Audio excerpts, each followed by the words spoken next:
Agora, 6 horas e 29 minutos, vamos usar o WhatsApp, participação do nosso telespectador aqui do A Notícia de Frente. Vamos aqui ao WhatsApp, então, do A Notícia de Frente, repercutindo ainda a Feira do Porto, que foi fechada nessa madrugada. Olha, frequenta a Feira do Porto, é um absurdo o que estão fazendo com esses feirantes, pessoas que chegam de madrugada só para trabalhar. Está organizado, sim, as pessoas para entrarem só a pé e com máscara. Por favor, esses feirantes, ajudem esses feirantes, muitos produtos perecíveis. Mais gente falando da Feira do Porto. Bom dia, bancada. Com referência ao fechamento da Feira do Porto, falhou a prefeitura. Se os supermercados podem abrir com usuários com máscaras, a nossa feira também pode abrir com usuários usando máscara. Laércio, aqui de Cuiabá. E é isso, ele tocou num ponto certo. Todos os supermercados estão abertos, observando aí essas regras aí. Sem máscara não entra, só que é o seguinte, super lotados, né? Super lotados. Esses grandes supermercados lotadíssimos. Mas é essa crítica que ele faz. Se eles podem, por não, que exato. Ou seja, a prefeitura consegue ser leão contra os pequenininhos e chuchuca, né? Com os empresários de ônibus, né? Esses vão continuar deitando e rolando, né? Antero, seu destaque.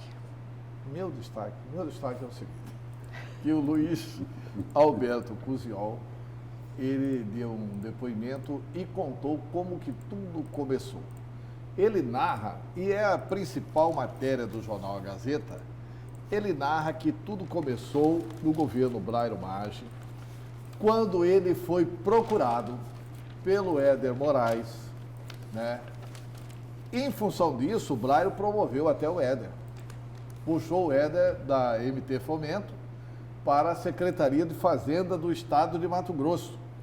E aí o Éder listou para ele 40 empresas envolvidas no esquema de empréstimos fraudulentos com aval do então governo Brairo Maggi. O aval foi feito pelo Éder, que virou um homem de confiança para essas operações junto ao governo do estado de Mato Grosso, e foi autorizado pelo governador Brairo Maggi após uma reunião com o antecessor de Cusiol, Antônio Eduardo Carvalho de Freitas. O que aconteceu? No final do ano, era 2004, era o primeiro ou segundo ano do governo Brairo Maggi, o Luiz Antônio pagou, tinha autorizado gastos na ordem de 160 milhões de reais, e como eles são irresponsáveis, são da iniciativa privada e não tinha nenhuma experiência do setor público, não tinha dinheiro para pagar. Aí o governador Brairo Maggi lamentou perto do Éder Moraes, e agora essa situação, as empresas fizeram o serviço, tem o dinheiro para receber, o Estado não tem dinheiro para pagar. O Éder Moraes levantou o braço e falou, eu resolvo. Foi lá, eu resolvo, me autorizo, autorizo. Foi lá no Big Bank e falou o seguinte, olha, o Estado dá uma cartinha, e isso é fraude, isso é lavagem de dinheiro. Por quê? O Estado deu uma carta dizendo o seguinte, olha, a empresa A, foram 40 empresas, a empresa A, ela tem tantos milhões para receber do Estado, pode liberar o empréstimo para eles que o Estado paga. Então fez uma triangulação, uma dissimulação, uma circulação do dinheiro de forma completamente irregular. O Estado não pode agir assim. E foi feito isso no governo Brairo Maggi. Mas eles cobraram do Éder. Olha, tudo bem, Éder, você foi ex-funcionário do banco, mas e cadê a autorização do governador?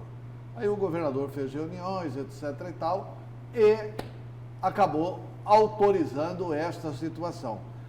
Aí fica enraizada a questão da Operação Ararate. O Cusiol, por esta lavagem de dinheiro, já foi condenado a 34 anos de prisão. Virou delator. E agora que virou delator, ele deve estar correndo atrás dos benefícios da delação. Ou seja, para não ficar preso. Agora, pergunta-se, por que o Brairo Maggi não é julgado? Por que o ex-governador Brairo Maggi não é julgado? Coincidentemente, No dia que o Cusiol aponta o esquema da roubalheira na Ararate, veio o governo Blairo Maggi numa matéria do Gazeta Digital e diz o seguinte: Maggi diz que Moro arruinou a economia e aprova a demissão do ministro.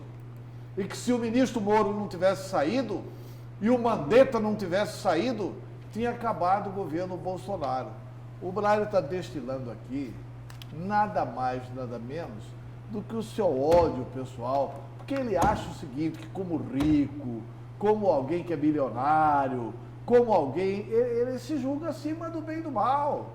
Ele acha que a lei não é para ele, quando a lei é para todos. Então a Polícia Federal agiu errado porque enquadrou o Blairo Maggi.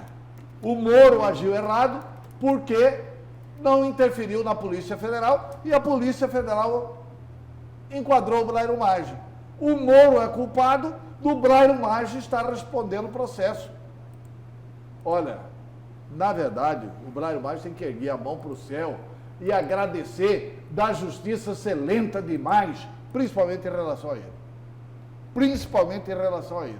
Porque já faz tempo isso, hein? De 2005, o escândalo do Blairo Maggi. Nós estamos em 2020. Já são 15 anos de escândalo. E até agora o Blairo Maggi está só respondendo o processo, se bem que o processo já começou e ele está louco para tirar o processo aqui das mãos do juiz da 7ª Vara. Já faz tempo, né? Já faz tempo que ou ele da tenta 5ª isso. Vara Federal. Então, assim, não leve em consideração a crítica do Blairo a Moro. Ele está criticando o Moro porque o Moro e a Polícia Federal enquadraram o Blairo Maggi na Operação Ararate. Vamos ver onde que isso vai chegar. Então esse é meu destaque. Quer dizer, pode prestar atenção.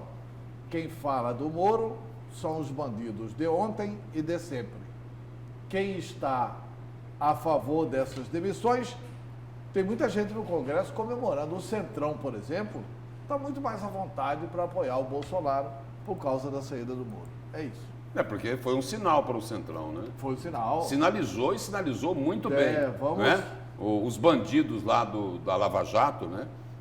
Os ex-presidiários, né? Essa turma lá que representa lá na cabeceira do Centrão, eles comemoraram, festejaram, soltaram fogos. Aí é o seguinte, aí quando se reclama das investigações, eles costumam dizer o seguinte: olha, o problema é o seguinte, não devia ter tudo isso de investigação, de apuração, porque nós somos figuras politicamente expostas, né? O caso aí de Blairo Maggi. Vai prejudicar a economia. Isso prejudica as nossas empresas, nós vamos ter prejuízo, mas aí, deixa a roubalheira, não pune os ladrões, não pune os corruptos, é para deixar, é por isso mesmo, é por isso que não precisa de Sérgio Moro lá no governo, que o Centrão vai conseguir fazer o que o país precisa.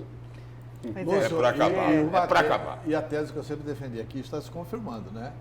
Vocês já perceberam que o Centrão, recentemente, 2 entrevistas me chamaram a atenção. Uma do ACM Neto, que teve com o presidente Jair Bolsonaro e saiu de lá falando assim: não, nós temos que ter calma, temos que pôr o pé no freio, temos que segurar, porque o presidente pode governar com os prefeitos, respeitando o parlamento, com os parlamentares, etc. e tal. E a outra com o Rodrigo Maia ontem. Essa daí... Bastante Não, essa aí passou o sereno, recibo, né? Passou né? o recibo. 30 pedidos de impeachment, mas olha, eu sou juiz, eu sou independente. O Rodrigo Maia é do Centrão. Vamos focar... Espera aí, só completar, Antero. É o grande líder do Centrão. Vamos focar no coronavírus. No coronavírus. Olha, Esse é um assunto muito delicado, nós não podemos mexer com isso, não é isso? Ou seja, a outra turma não, os representantes, né? Os representantes aí do Centrão, né? Que são comandados, porque foi o Centrão que colocou o Rodrigo Maia no lugar que ele está. Isso daí todo mundo sabe, né? Então é o seguinte, aí o Rodrigo Maia já deu a resposta, né? Olha, está caminhando bem a negociação, hein? Está caminhando bem, né? E o partido do Blairo Maggi pode ganhar a presidência da Câmara, né? O Arthur Lira, do Centrão, é o principal interlocutor para ser o presidente da Câmara. E agora estão buscando o apoio do Rodrigo Maia. Eles vão nadar de braçada, né? Eles querem um governo assim, com essa gente mandando. Vamos agora, a gente vai voltar ao vivo com o repórter Bruno Pinheiro, que vai atualizar os casos de Covid-19 para a gente. Bruno, foi registrada a 11ª morte em Mato Grosso, não é isso?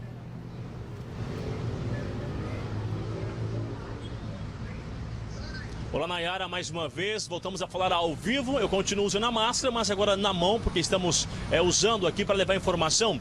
A informação que temos sobre a Covid-19, os números vamos atualizar. Mais uma morte foi confirmada em Sinop durante esta noite. Um senhor de 61 anos estava internado desde o último dia 14 no hospital em Sinop e acabou sendo confirmado esse óbito. Essa já é a segunda morte durante os últimos dias. Na última sexta-feira, o secretário adjunto também acabou vindo a óbito lá em Sinop e foi confirmado como Covid-19. Ao todo, hoje, nesta terça-feira, segundo a Secretaria de Saúde do Estado de Mato Grosso, são pelo menos 256 casos confirmados em todo o estado de Mato Grosso. Esses casos são várias pessoas que estão em quarentena, envolve servidores da saúde. Essa já é, somando com esse óbito, já é 11 mortes confirmadas aqui em Mato Grosso. Mas o número otimista é de que nós vamos atualizar de cerca de 56% acabou se recuperando desse número aqui em Mato Grosso. Então, uma notícia muito boa, que de 256 casos confirmados, 56, que é o número mais que a metade, já foram recuperados da Covid-19. Mas é importante ainda tomar todos os cuidados, é importante usar álcool em gel, uso de máscaras, ficar em casa se for possível e evitar aglomerações. Falando em aglomerações, nós estamos aqui no centro de Cuiabá, observando várias pessoas que estão esperando o ônibus. Se fala do transporte coletivo mais uma vez, e quando fala do transporte coletivo, quem mais precisa é quem mais sofre.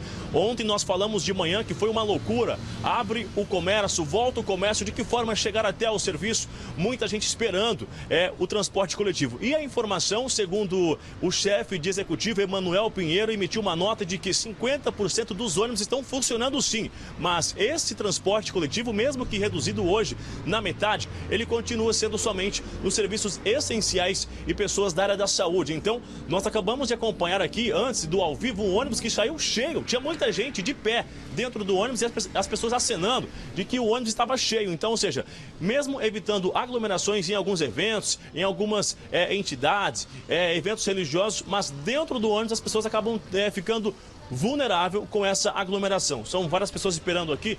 Vou tentar ouvir alguma dessas pessoas que estão esperando o ônibus. Na verdade, não sabe que horas que vai voltar o ônibus. Muita gente... A senhora chegou que horas aqui de manhã hoje? Eu acabei de chegar. Chegou agora? A senhora já teve dificuldade com o ônibus durante esses dias? Sempre, você chega aqui, você fica aí mais de horas, né, esperando, né? Sempre chega atrasado no serviço. A senhora é de que área? Serviço essencial ou da saúde? Não, eu não sou da saúde, não. E algum dia já falaram que a senhora não ia conseguir vir no ônibus? Não entendi. Algum dia já falaram para a senhora que a senhora não ia no ônibus, que não ia entrar? Ah, sempre esbarra aqui, né? Porque diz que tá cheio, mas todos os ônibus estão cheios. Você só anda em ônibus lotado e espera de hora em hora e meia. Fica difícil. Fica, né? Porque a gente tem que trabalhar. A senhora tinha que chegar que horas hoje? Às 7 horas, 7h30. Agora já não vai chegar mais na hora, né? Não, vou ter que escutar, né? Eles olham do lado dele, mas não olham o lado da gente, né? Vai ter que ouvir hoje de graça, né? É, né? Porque fazer o quê, né? Você não acha um pra você enforcar, né? Ela não vai ganhar as contas, né? Não, graças a chefe Deus. É a chefe ou é o chefe? O chefe. Ele tá assistindo? Manda alô pra ele. Fala, ô chefe, já vou chegar aí. Ó, chefe, daqui a pouco, faz o café aí. Não vai com o nome da senhora? Jane. Ó, a dona Jane vai chegar atrasada porque tá aqui no ônibus. O ônibus não veio ainda e tá cheio. Não vai mandar a dona Jane embora, tá bom? Vai com Deus. Aumenta o salário. Aproveitou uma boa oportunidade na era pra pedir aumento. Eu também tô gostando disso, tá bom? Vai com Deus, tá bom? Ó, então fica aí. 50% dos ônibus do transporte coletivo está rodando então aqui em Cuiabá. A senhora quer falar? Claro, vem aqui, a senhora pode falar sim. O que a senhora quer falar? Eu quero falar que eles liberaram as pessoas todas para trabalhar e as frotas de ônibus tá zero. Lá no meu bairro, Várzea Grande, eles deixaram uma linha de ônibus só e a gente tá vindo trabalhar porque falou que não era para os idosos sair de casa, já estão tudo andando já, fazendo compra. E as pessoas que trabalham tá tendo dificuldade, tá péssimo, os ônibus tá péssimo. Aqui em Cuiabá mais ou menos, mas lá no 22, que é a linha Jaime Campos, nós tem um motorista só, um ônibus só, e além do mais é os idosos, é os motoristas idosos que estão vindo trabalhar E os novos, o motorista novo que era para estar trabalhando, eles tiraram de linha e deixaram só os idosos. E aqui em Cuiabá, eles estão assim, Praça Bispo, Alencastro, eles estão colocando amarelinho para barrar as pessoas no ônibus. Morro da Luz, os outros pontos, lotado de gente, e eles não estão barrando ninguém e não estão em fiscalização nenhuma.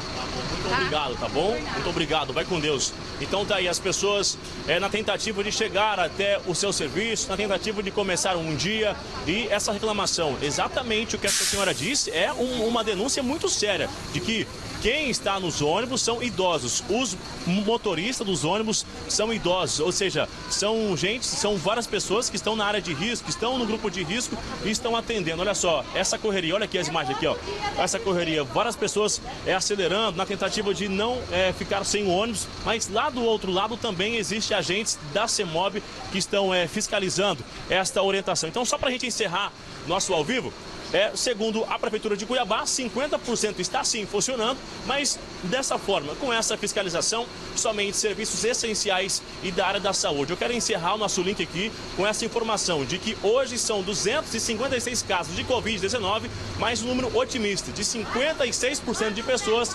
estão recuperados, tá bom?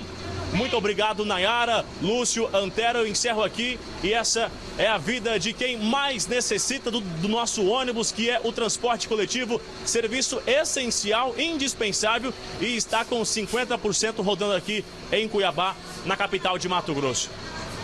Bruno Pinheiro, obrigada, ao vivo aí da região central da capital, e a gente faz esse apelo à Secretaria de Mobilidade Urbana, à Prefeitura de Cuiabá, não dá mais para continuar com a frota reduzida, gente, não é de hoje, essa reclamação é antiga, vocês estão vendo todos os dias na nossa programação, não tem condições, Lúcio.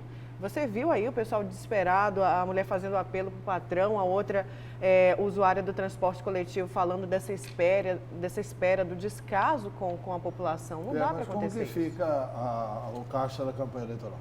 Né? Depende disso aí, de dar mais lucro agora para as empresas de ônibus para facilitar o financiamento da campanha eleitoral. E ontem de manhã, eles tiveram a capacidade, depois de terem anunciado no final de semana que a frota iria rodar com 50%, eles anunciaram isso, o prefeito Emanuel Pierre anunciou isso no final de semana, que iria rodar 50% da frota. Aí chegou de manhã, ontem de manhã, eles fizeram o seguinte, espera aí, vamos ver, vamos colocar os 30%, de repente resolve, e aí os empresários vão economizar, só depois que chegaram a espetacular conclusão de que não ia dar certo, aí eles colocaram mais ônibus para rodar.